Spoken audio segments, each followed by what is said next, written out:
Eh bien, bonjour à tous, j'espère que vous allez bien. Voilà, je vous présente le petit bureau de mon fils de 5 ans. Je lui ai volé son bureau, je me suis créé mon petit espace pour poursuivre mes guidances dans ce contexte. On s'adapte et c'est bien ce que nous demande la source. Adaptez-vous et utilisez ce temps pour vous, pour vous élever. Je voulais commencer par remercier tous les anciens abonnés, nouveaux, futurs abonnés, tous ceux qui commentent, qui m'envoient des mails. Je vais vous faire une petite capsule ici pour cette nouvelle lune qui aura lieu demain. Il me semble vers 10h30, je crois avoir lu ça. Je vous invite à prendre le temps à partir de cette nouvelle lune. Attendez que la nouvelle lune, attendez 10h30. Hein, et prenez le temps de faire une petite méditation et puis de faire des demandes à la lune pour cette nouvelle lune. C'est là qu'on pose ses intentions. Il y a une petite vidéo que vous trouverez sur ma chaîne qui s'appelle « Comment faire ses vœux à la nouvelle lune ». Merci aussi à tous ceux qui m'ont écrit concernant ma bague de flammes jumelles qui s'est cassée. Oui, je ne regrette pas d'avoir posé cette question parce que j'ai eu plein de retours vraiment intéressants qui m'ont fait réfléchir. J'ai beaucoup aimé une personne qui m'a envoyé un mail. Cette personne est partie à Bali et donc elle me raconte qu'elle avait cassé un bracelet œil de tigre et un bracelet 7 chakras. Et elle écrit, alors je vais peut-être pas la citer parce que je vais pas demander l'autorisation, mais elle écrit que les balinés lui ont expliqué en fait qu'elle ne devait plus porter ces bracelets sur elle, ces bracelets cassés, car en fait cela signifierait que l'âme n'a plus besoin de ces bijoux pour être accompagnée. En fait, ils prennent le signe d'un bijou cassé comme un cadeau de l'univers, un message pour dire que l'âme est ok et qu'il n'y a plus besoin de bijoux comme ça pour le représenter. Eh bien écoutez, ça tombe bien. Je pense à mon jumeau qui a aussi cassé son bracelet. Donc voilà, ça veut dire que l'âme est prête. Moi, mon interprétation, tout simplement, et j'ai eu beaucoup de retours en ce sens, c'est qu'effectivement, lorsque j'ai acheté cette bague, je venais de découvrir le lien de flamme jumelle. Et je peux dire aujourd'hui que je ne suis plus la même personne. Donc sans doute cette bague a été là pour m'accompagner à un moment donné dans ce parcours. Et si elle s'est cassée, c'est que sans doute, et je le ressens très fortement, comme si l'idée c'était ne plus avoir besoin qu'on nous tienne la main.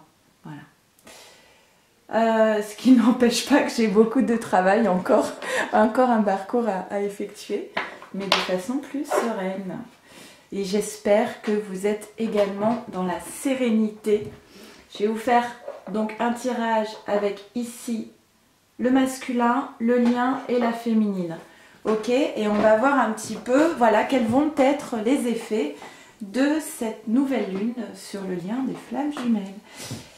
Comme d'habitude, je fais un petit accéléré, le temps de tirer les cartes. C'est parti!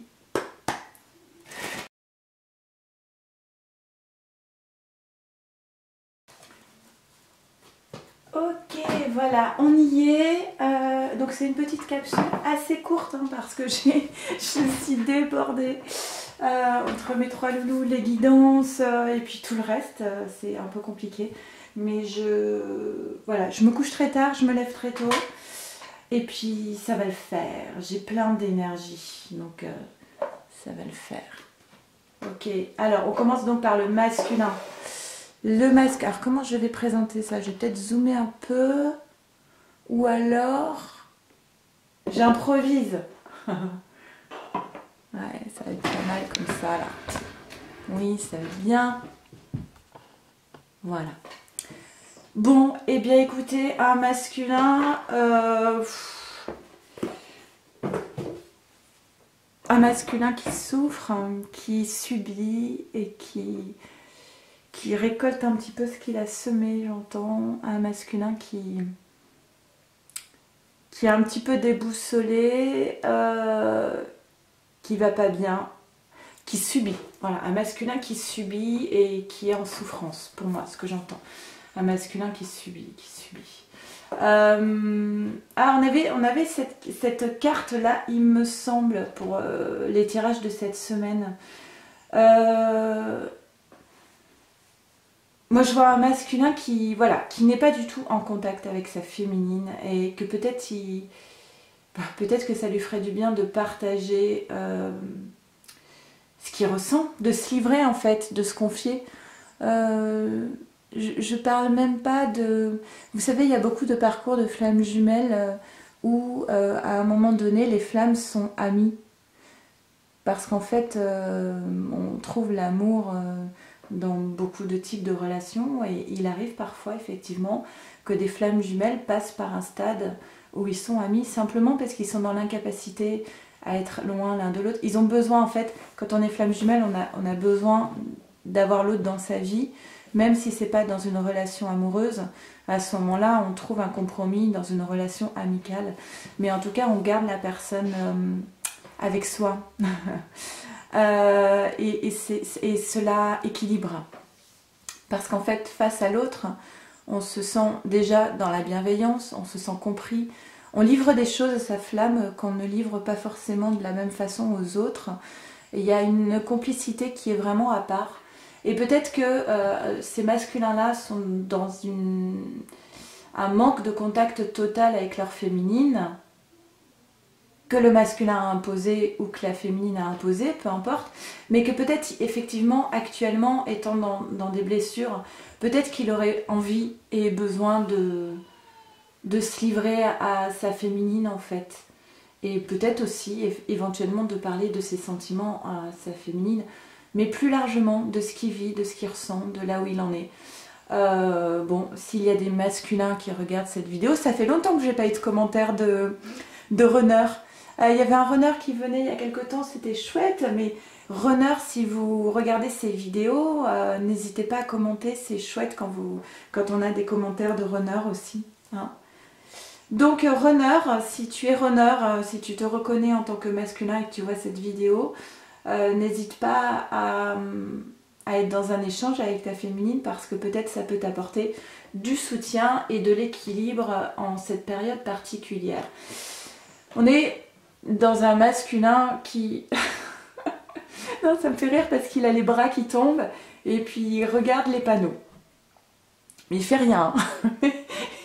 Il est là, il est face au panneau, il se dit ok, je sais que là, il va falloir que je prenne quand même une décision, que je décide quelque chose là. Là, je sens que ça approche.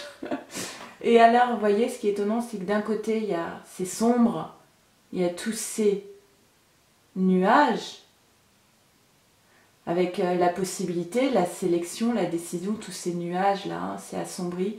Et de l'autre côté, on a le lien des ailes, non, on a des oiseaux en tout cas, et puis on a le soleil et vers le destin, l'action et le choix. Et là, on a un masculin un petit peu penaud, j'entends. Il est penaud, il est face à tous ces panneaux. Et il se dit, bon, je fais quoi là? Ouais. Et on annonce une réussite. Alors moi, à chaque fois que je vois cette carte et que je vois ce parchemin au centre, ça me fait penser au contrat d'âme. Donc on voit un masculin qui... Les masculins, ils prennent le temps. Hein. En général, ce ne sont pas des rapides.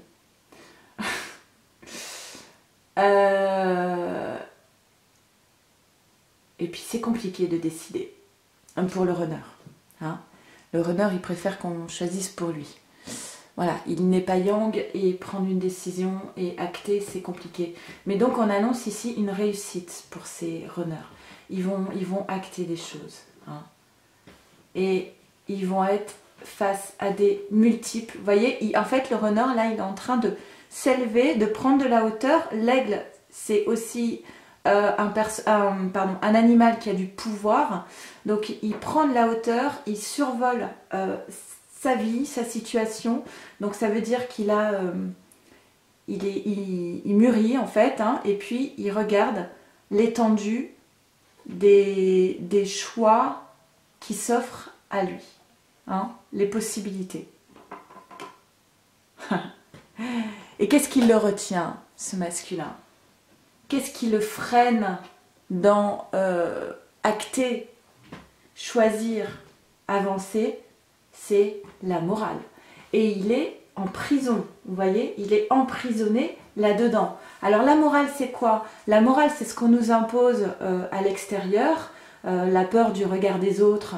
Oh, c'est pas bien ce que tu as fait, c'est mal, ça se fait pas, on fait pas des choses comme ça.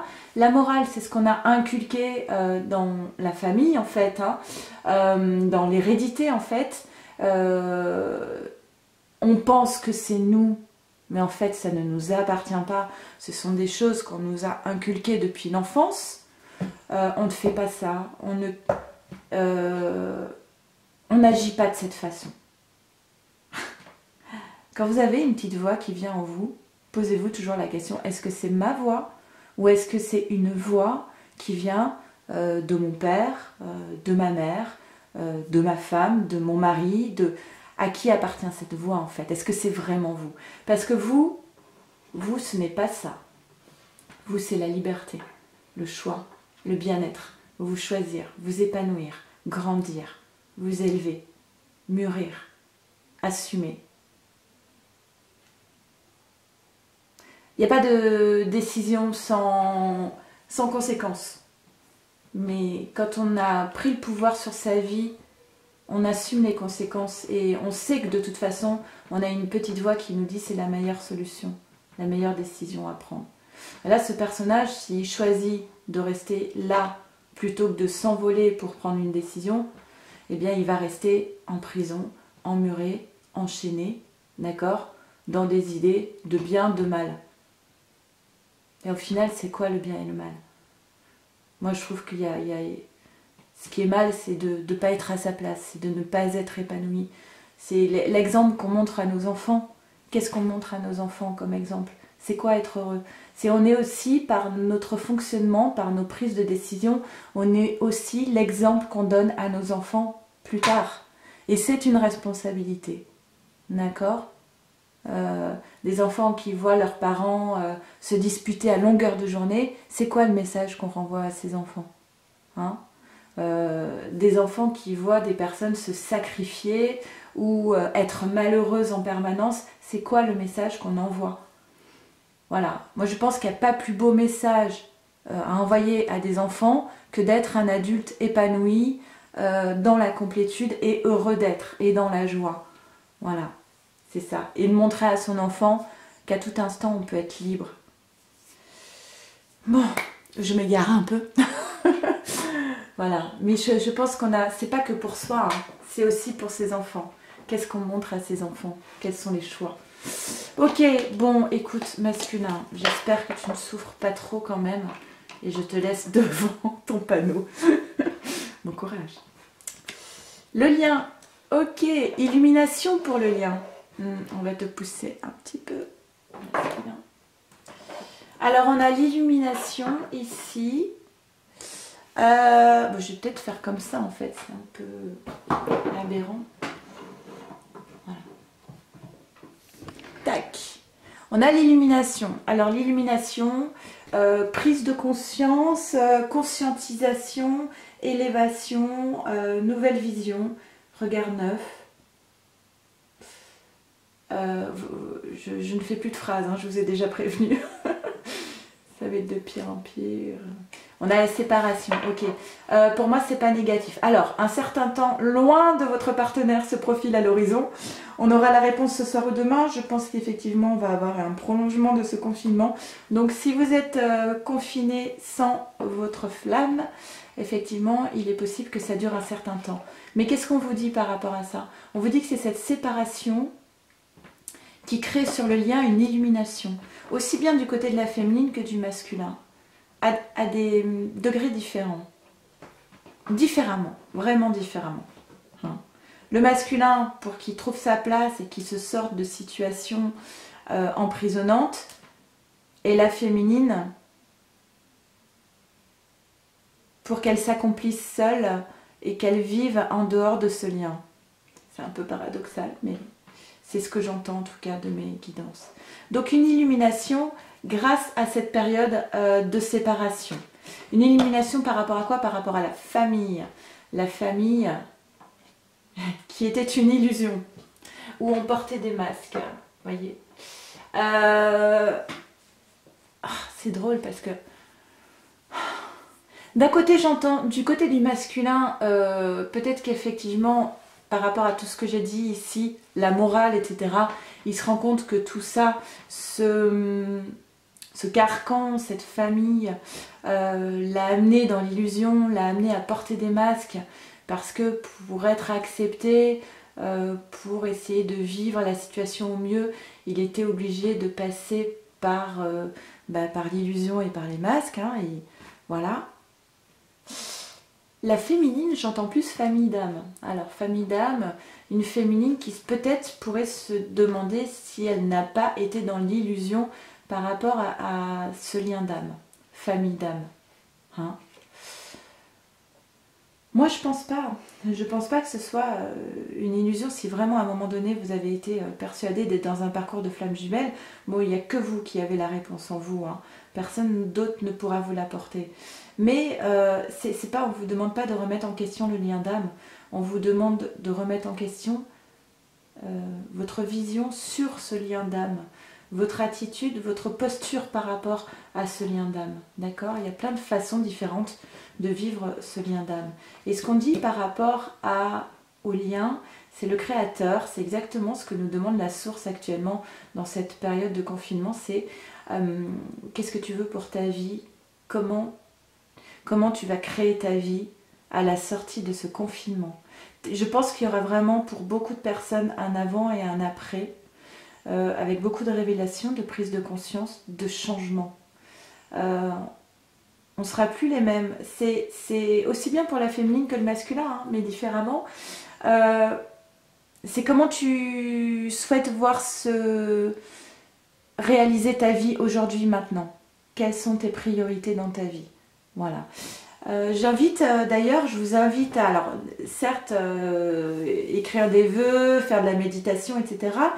Mais si vous avez la possibilité d'écrire un petit peu tout ce qui vous passe par la tête chaque jour, vos pensées, vos réflexions, ça peut être bien parce que l'écriture, c'est aussi très libérateur. Poser les mots, c'est aussi choisir les mots et c'est acté. Quand on écrit, on passe de la pensée à l'action quand même, d'écrire. C'est un premier pas, d'accord? Donc notamment pour les runners,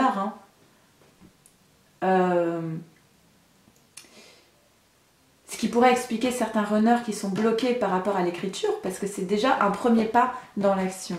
Mais voilà, moi je vous encourage vraiment à avoir un petit carnet intime où vous pouvez exprimer vos pensées. Ça va vous libérer, vous allez gagner en sérénité et ça va vous aider petit à petit à acter dans la matière en fait. Hein, ok? Bon, je vais laisser l'illumination devant, comme ça, je vais pousser le lien et le masculin et on va voir un petit peu ce qu'on nous dit pour la féminine. Hop. Ah, la féminine, elle est toujours protégée, décidément. Qu'est-ce que je la tire en ce moment, cette carte? Saint-Antoine, le saint des objets perdus, le saint des amours perdus. Saint-Antoine est la féminine. Déesse, il t'accompagne dans cette phase, tu n'es pas seule. Donc voilà, une belle carte. Ça c'est pour les nombreuses féminines qui m'écrivent en lâchant un petit peu le lien en ce moment. On rappelle aux féminines, oui c'est certainement lui. Vous avez déjà rencontré le partenaire amoureux que vous cherchez. Ok. Et je crois qu'on l'a tiré pour le tirage de cette semaine aussi. Hein. Une féminine qui retrouve un équilibre par rapport à la notion de sacrifice. Une féminine qui a arrêté de se sacrifier pour ce lien. Je vous laisse l'entendre comme vous souhaitez. Et en plus derrière, bon bah ok. Derrière j'ai l'achèvement. Donc une féminine qui termine une situation. En fait, c'est une féminine, comme je vous disais dans le tirage pour cette semaine, qui a changé de posture, qui a décidé de se choisir, elle d'abord, qui a arrêté le sacrifice et qui termine quelque chose et qui est en train de poser la dernière pièce du puzzle. Moi, je vous dis, hein, des féminines que j'ai en ce moment en guidance personnalisée, les féminines vont bien. Hein. Elles vont même très bien. Alors évidemment, il y a des féminines pour qui c'est pas forcément simple et il y a des choses difficiles, mais pour beaucoup de féminines que j'ai, la majorité, elles sont dans un équilibre, elles font plein de choses et elles ont plein de projets, elles se sentent libérées, ça va plutôt bien. Hein. Donc, mais ça fait partie du parcours. Hein. En tout cas, si c'est le cas, si effectivement vous êtes centré sur vous, que vous avez plein de projets, que vous faites des choses, que vous avez de l'énergie, ben moi je vous félicite. Voilà, vous savez que vous êtes des déesses et puis bravo à vous. Voilà, je termine ici. Je ne vais pas le répéter tout le temps, mais je sais que les tirages que je fais pour les nouvelles lunes et les pleines lunes sont particulièrement vus. Donc je le dis ici, si vous êtes victime de violences conjugales, il est interdit de sortir, mais il n'est pas interdit de fuir. Je vous invite à appeler le 3919, à protéger vos enfants surtout. N'hésitez pas à fuir et à trouver un nouveau lieu de confinement. Vous avez ce droit, bien sûr, c'est plus qu'un droit. Vous avez ce devoir envers vous-même, surtout. Prenez bien soin de vous et de ceux que vous aimez. Je vous souhaite vraiment le meilleur. J'espère que plein de bonnes choses vous attendent. Mon mail vous est grand ouvert. Alors, je fais de mon mieux pour répondre à tous. Maintenant, je précise juste, pour des personnes pour qui j'ai fait des guidances personnalisées, on fait toujours un débrief après, on prend le temps de débriefer. Mais je ne peux pas rentrer dans des discussions par mail tous les 2 jours, d'accord? Parce que j'ai quand même, si vous voulez, j'ai quand même énormément de mails qui arrivent. Je ne peux pas vous proposer un accompagnement non plus comme ça sur du long terme, d'accord? On prend le temps de faire un grand débrief qui peut durer 1 heure si besoin, il n'y a pas de problème. Je peux vous répondre par mail aussi, il n'y a pas de problème. Mais je ne peux pas faire un accompagnement sur plusieurs semaines comme ça, parce que j'ai besoin aussi de laisser de la place pour des nouvelles personnes qui m'envoient des mails et qui ont besoin aussi de réponses. Voilà, j'espère que vous comprendrez et je fais de mon mieux. Voilà, je vous souhaite une très belle soirée et je pense beaucoup à vous. Merci, au revoir.